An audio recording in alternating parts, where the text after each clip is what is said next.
Welcome to the Project Management Prepcast, your guide to PMP exam success. Here's your instructor, Cornelius Fichtner. Hello and welcome back to part 3 here in our lesson on the Plan Procurement Management process. I'm your instructor, Cornelius Fichtner. So in part 1 we looked at the overview and the inputs, and in part 2 you got a very good introduction to all the contract types that are available to you in procurement. And now in part 3 we're looking at the tools and techniques, the outputs, and we'll also do a review at the end. So in part 1 we reviewed the inputs, and the inputs are all needed so that we get an understanding of all the information that's behind the products and services that our project is going to have to deliver.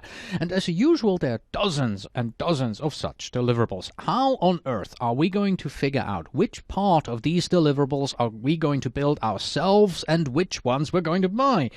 Well, that's where the 4 tools and techniques of this process will help us. They are the make or buy analysis, there's expert judgment, we have to do some market research, and unfortunately we're going to have to be sitting through a lot of meetings. And at the end of these 4 tools and techniques, once we applied them to our inputs, we will know which deliverables we're going to make ourselves and which deliverables we are going to procure.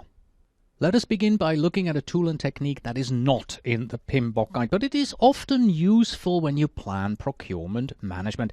It is the teaming agreement. And a teaming agreement can be defined as an agreement of 2 or more firms to form a partnership or joint venture to act as a potential prime contractor on an agreement by a potential prime contractor to act as a subcontractor under a specific acquisition program. A little bit convoluted. What does this mean in plain English? It simply means my company and your company will work together as one so that we can pool our resources in order to work, say, on a large-scale governance program that would be too big for either one of us, but together we have the strength and power to do it. With regards to procurement, we have to take teaming agreements into consideration because if there is such an agreement in place, then we must abide by it. And it could mean that we have to procure an item in question from that strategic partner. Such teaming agreements are usually arranged outside of our project for our company as a whole, but we still have to respect them. Our next tool and technique is the make or buy analysis. According to the PMBOK guide, the make or buy analysis is the process of gathering and organizing data about product requirements and analyzing them against available alternatives, including the purchase or internal manufacture of the product. The make or buy analysis, by the way, is not something that is specific to project management. Quite in the contrary, this analysis comes to us from general management, and we simply use it here to help us make the appropriate decisions on our project. The first 2 keywords that I highlighted here are available alternatives. The name of the tool and technique implies 2 alternatives. Make, in other words, internally manufacture the product, or buy, which means purchasing or procuring the product. And the third highlighted word here is including. It does not state that the alternatives are limited to just make or buy, and that's why we have the next slide.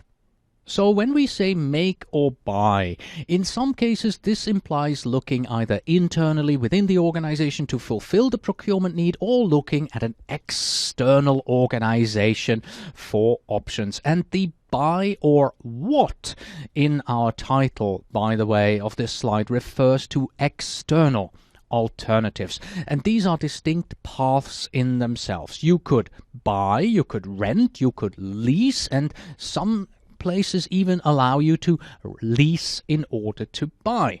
And by the way, leasing and renting, very similar concepts, except leasing implies a longer time frame. You might rent a car for a week or a weekend that you are in Las Vegas, but you would probably be better off leasing rather than renting a car if you were sent to live and work in London for a whole year. So as the sign on the photo says, the question for you and your project is where to go. First off, you may not realistically have all the options that we've given you there in the first bullet.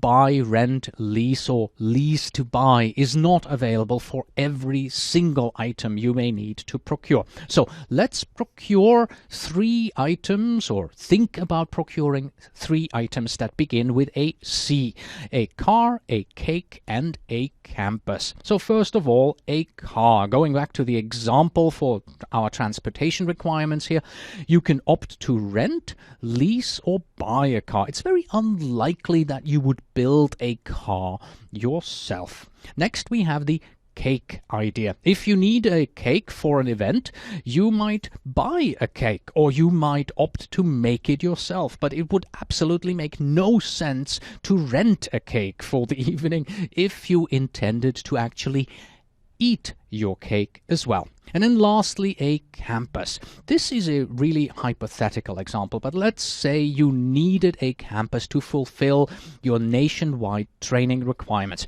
You could search for a fully constructed building and facilities and opt to lease or buy them, or you could find a site and then take on building the site yourself.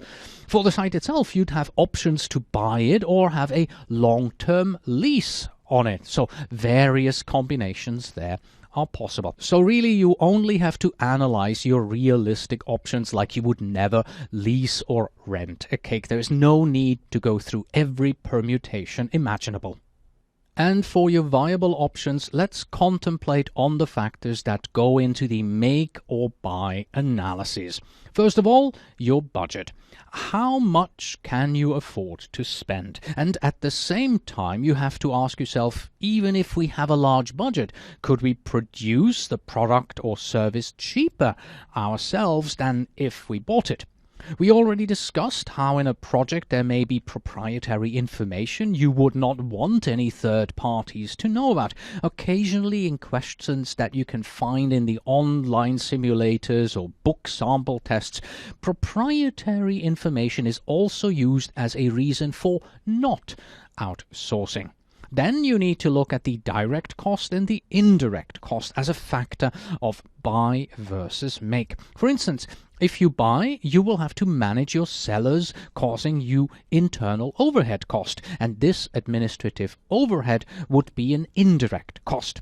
Another factor are the skills within your company. Can we deliver this product or service ourselves for the required cost and at the required quality, or are we better off purchasing from somebody who is a specialist in this field? And now that we have looked at cost and quality as 2 factors, we cannot forget to also look at time. Can we save time if we purchase this product or service? And lastly, you also want to analyze the burden of risk you'd need to bear as the buyer. The contract types, as well as specific contract terms and conditions, will further clarify your risk. Note that there are laws which may dictate what contract type is appropriate depending on the jurisdiction and type of procurement that you're doing. You would also need to consider the scope of your analysis and your objectives. What is your time horizon? Are you looking at a short-term or long-term engagement? Is your point of view local or more global? By that, are you fulfilling your own project's needs or that of your department, your location, or your entire organization, or even a family of organizations? If the item that we need is just needed for a one-time usage, let's say it was a sophisticated sound recording equipment that you need, then renting or leasing is advisable if that is possible. possible for that particular item. However, it may be better for the project if we just rented the equipment for some time. But if you consider your company as a whole, you might find that there are many groups within your organization that would benefit from this equipment in the long run, and therefore purchasing may be better than renting it. So you can add benefit to the other factors that should be analyzed before making your make or buy decision. And to help you make all of these decisions, there are a number of experts that you can rely on, starting with your own technical and business experts. Think about it. When you look at a project deliverable, probably one of the first things that goes through your own mind is, well, could we or should we buy this? And then you probably turn around to your senior engineer or your senior business analyst and you say, hey, Susan, or hey, Bill, should we buy this? And you start a conversation with Susan or Bill. Their technical and business expertise will help you make this decision. Then you should also talk to financial and purchasing experts. You can bring these on to help you evaluate cost versus benefit of purchasing. Then later on, after you went ahead and you made the decision that you buy, the sellers will send you their offers. Here you will be using the expert judgment of someone who has expert purchasing know-how. And of course, when it comes to contracts, you are going to want to have these contracts reviewed by someone from your legal department. But no matter how many people you bring on, the idea here is that you will want to rely on the judgment of these experts to the various aspects of the procurement management process. Our next tool and technique is market research, and according to the PMBOK guide, market research is the process of gathering information at conferences, online reviews, and a variety of sources to identify market capabilities. For procurement teams, market research serves as an invaluable tool to examine vendor capabilities and to understand the range of offerings available that will meet project needs and objectives. Market research will help us to understand the pros and cons of different options, as well as the risks associated with the procurement approach, vendors and their offerings. Planning usually involves the sharing of ideas, thoughts, opinions, and so on, and this would be very difficult indeed to accomplish without meetings. Meetings are likely to be needed to discuss the right approach to your project's procurement needs. The project team will likely have to meet not only amongst themselves, but also with subject matter experts, representatives from legal, the vendors, staff from the purchasing or finance functions, to name just a few. What and why would they meet about? Well, they would need to talk about potential issues, evaluate sellers, discuss the buy, rent, or lease decisions, go through contract templates, and many other items. The meetings could be held at the work site or at the vendor site, where you can see goods that you can potentially purchase. And as you know, meetings can eat up a lot of your time. The timing of these meetings, along with the entire plan procurement management activities, has to fit within your project schedule. We are moving on to the outputs from the plan procurement management process. We have the procurement management plan, the procurement statement of work, procurement documents, source selection criteria, make or buy decisions, change requests, and project document updates. So as you can see, there are quite a few outputs from this plan procurement management process, but these outputs are very important in building a strong foundation for how you are to conduct, manage, and control procurements in the following processes. The procurement management plan is your primary output. After all, this process is called plan procurements, and what better to have as an output than the plan? Well, this is the game plan, so to speak, of how you will go about procuring the goods, services, and results that you need for your project. In this procurement management plan, we discuss things like what types of contracts we use, if we have any any preferred sellers? Do we use any standard document types or formats for procurement documents or contracts or statements of work? We talk about any relevant metrics used to manage contracts and sellers, and we also discuss risk, constraints, and assumptions. Obviously, anything that you can define in regards to purchasing goes into this plan, and our list here is but a short list, so use your imagination on this one. And of course, you will have learned this one before. This plan can be formal or informal, or it can also be highly detailed or broadly framed and is based on the needs of your project. These are the characteristics used in the PMBOK guide for all management plans, and you should know this PMI-ism. Can be formal or informal, can be highly detailed or broadly framed. And on top of that, all these management plans, including the procurement management plan, are a component, a subsidiary plan of the overall project management plan.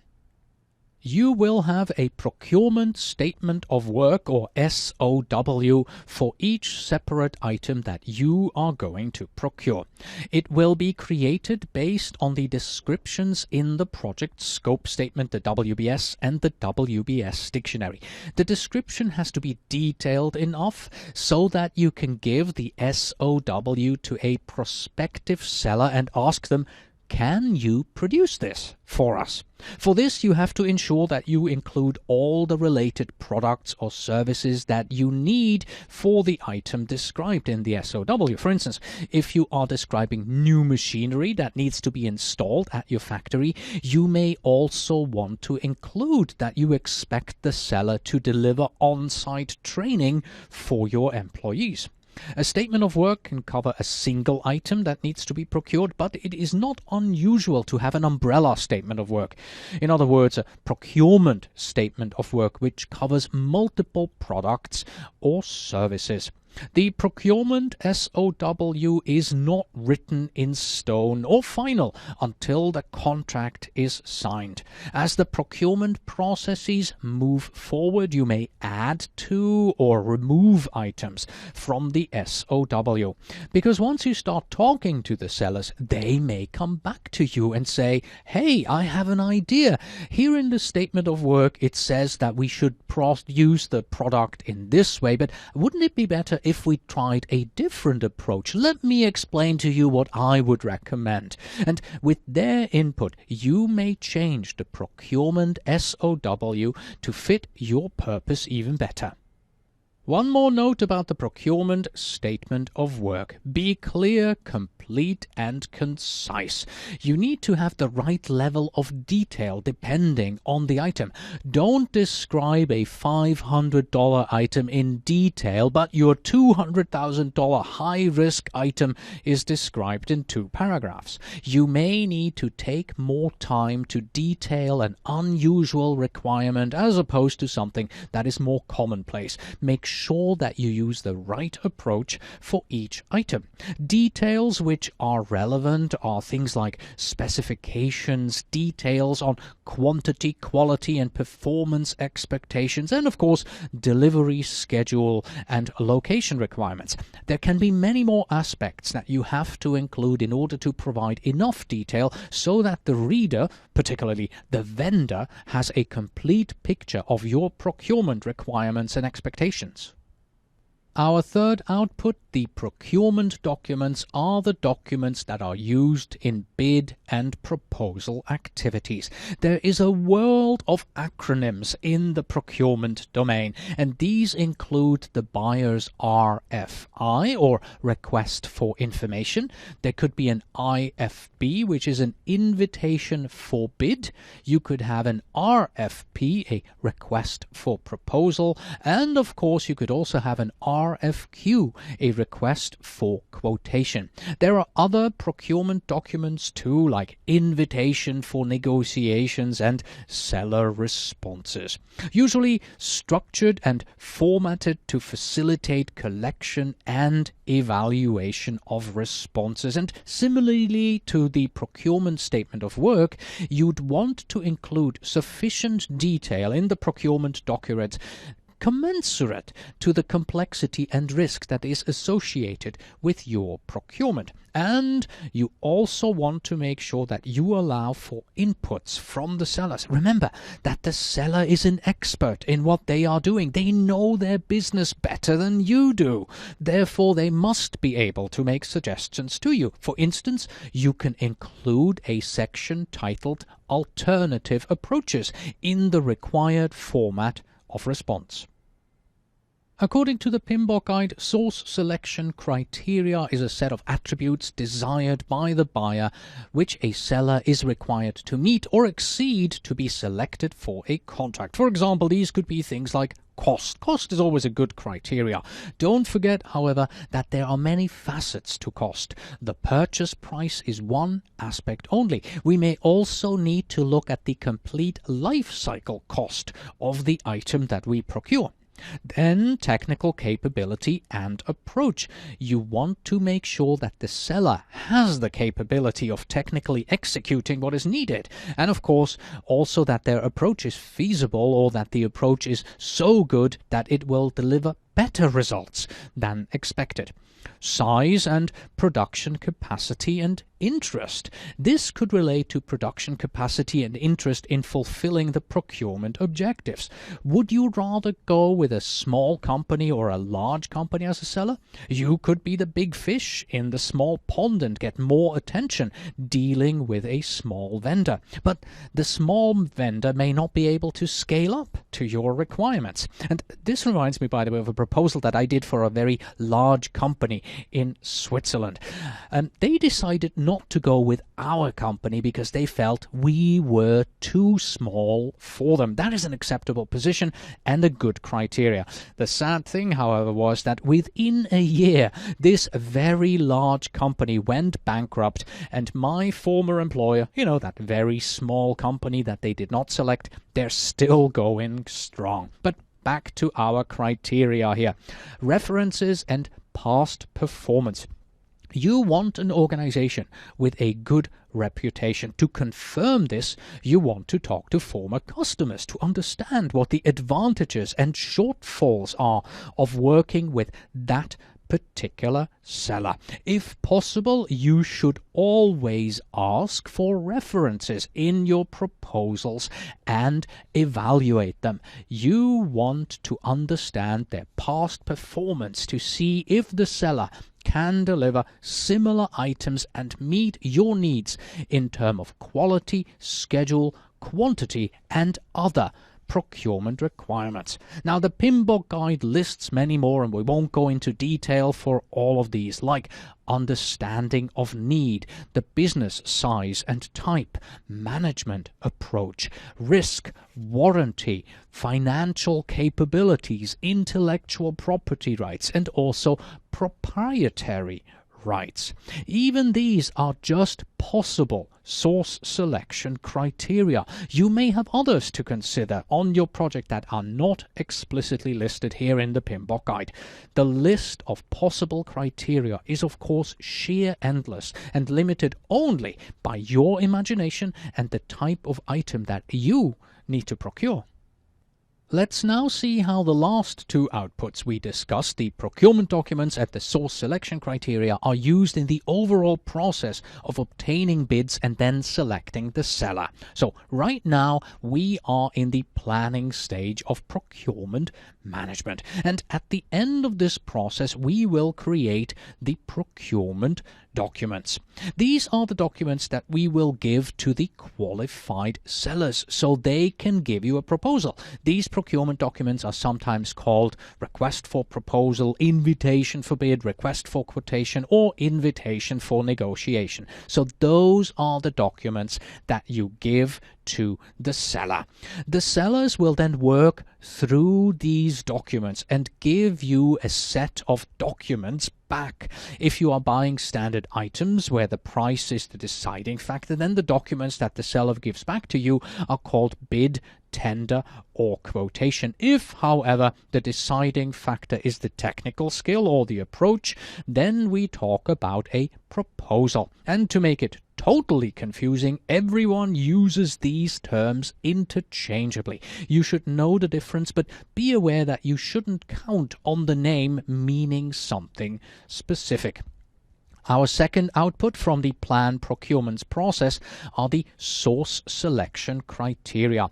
We have these because we plan for the moment when we receive the seller's proposals back. Because how are you going to evaluate which of the three offers you get is the best one? Of course, you will do this evaluation in a planned and formal way.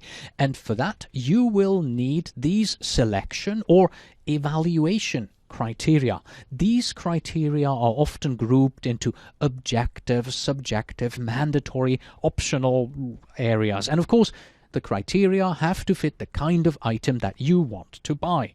If this item is readily available in a certain quantity, then the maximum price can be the only criteria. But usually we are dealing with complex items, so these criteria are also more complex. And now that you have received back your seller proposals and you have your source selection criteria, you compare the selection criteria against the seller responses.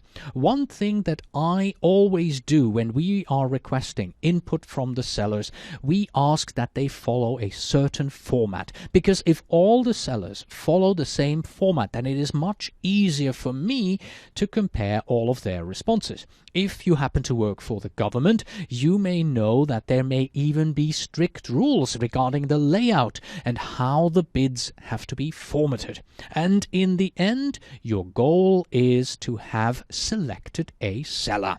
And that's why we have the procurement documents and the source selection criteria as an output of this process.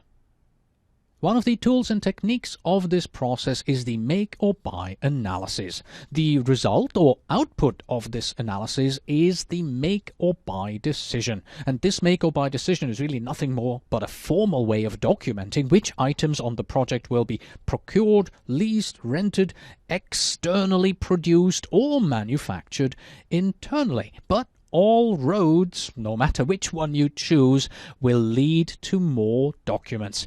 If you choose to make, then you are going to have to document the internal processes and agreements towards producing the goods, services, or result yourself. If you choose to buy, then we include options to lease or rent, and we'd still have to document the processes with external providers who would provide you the goods, services, or results.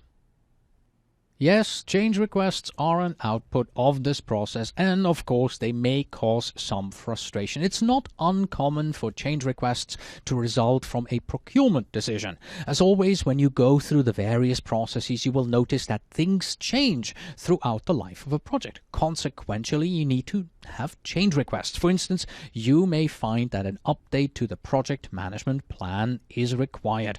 Once documented, these change requests are then fed into the integrated change control process, where the final decision will be made if these requests are implemented or not. And of course, after you do all that work to plan your procurements, you want to make sure that you don't have a mess of documents in your hands. No, you want to ensure that all project documents are consistent with the decisions made during the plan procurements management process and aligned with what you have set out in your procurement management plan and other process outputs. Here are some examples of documents which may need to be updated in this process. Requirements documentation, requirements traceability matrix, the risk register, and of course also the communications management plan. Let's review. The important concept that you have to understand in the plan procurements process is that this is where you deal with the how, what, how much, and when of purchasing. You will also make your make or buy decision during this process and define whether or not you will purchase something or produce it internally. Furthermore, before we can go to our sellers and ask them to please give us an estimate, we have to get all our ducks in a row. We have to have all our procurement documents ready. We will need a request for proposal, and we define the criteria that we will use to compare the individual offers that we receive back from the sellers. And this concludes our look at the planned procurement management process. Let's now discuss some sample exam questions and other items that will help you for your PMP exam. First of all, you need to know the different contract types and what the differences are among them. Quite often, exam sample questions ask you to select the right contract type for a particular scenario. You must therefore know the contract types and what their benefits are for both the seller and the buyer so that you can select the best one. One question that we also came across was the question, why do we have these incentive clauses in the contracts? The correct answer would be because we want to make sure that the objectives of both the seller and the buyer are aligned. If the buyer is willing to pay extra money and include an incentive, then the buyer pretty much reimburses the seller to ensure that the seller fulfills all contract terms, and thus the objectives of both parties are aligned. The difference between direct and indirect cost is often used in the sample questions that you will find, so you should definitely understand which is which. We have seen sample questions that have a scenario in which you don't have a formal written contract, and then the question is whether is that okay or not?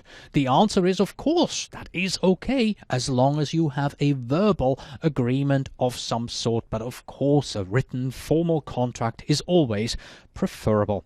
We also saw questions that focus on contract deliverables. Remember that you are only required to deliver what has been agreed upon in your contract, nothing more. If it's not in your contract, then you don't have to deliver it. And now let's apply what you have learned in this process to this PMP exam sample question here. Which of the following do you do as part of the planned procurement management process? Do you A. examine or measure to verify whether an activity, component, product result, or service conforms to specified requirements? Do you B. obligate the seller to provide the specified product or service or result? Do you send out RFIs or RFPs, or do you gather and organize data about product requirements and analyze them against available alternatives, including the purchase or internal manufacture of the product? Take a few seconds to answer this one here.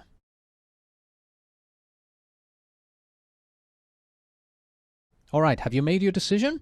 In order to answer this question, let's do something completely different. These answers are very long. Let's shorten them together. Let's analyze them and see what we come up with.